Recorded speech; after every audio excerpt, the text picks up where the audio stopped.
concerning a certain idol, Alburnus. And this is a point in favor of our doctrine, that among you divine dignity is conferred by human decree. If a god does not please a man, he is not made a god. Thus, according to this custom, it is necessary for man to be gracious to God.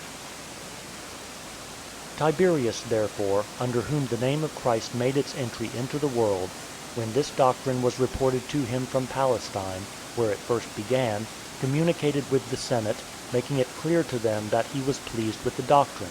But the Senate, since it had not itself proved the matter, rejected it.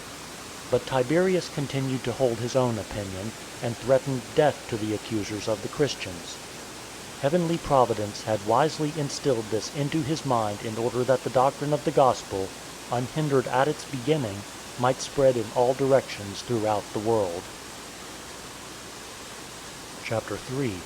The doctrine of Christ soon spread throughout all the world. Thus, under the influence of heavenly power, and with the divine cooperation, the doctrine of the Savior, like the rays of the sun, quickly illumined the whole world. And straightway, in accordance with the divine scriptures, the voice of the inspired evangelists and apostles went forth through all the earth, and their words to the end of the world. In every city and village churches were quickly established, filled with multitudes of people like a replenished threshing floor.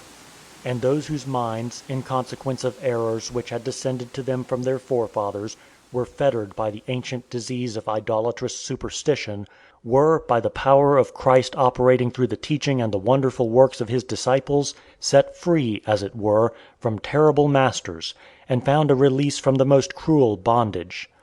They renounced with abhorrence every species of demoniacal polytheism, and confessed that there was only one God, the Creator of all things, and him they honored with the rites of true piety, through the inspired and rational worship which has been planted by our Savior among men.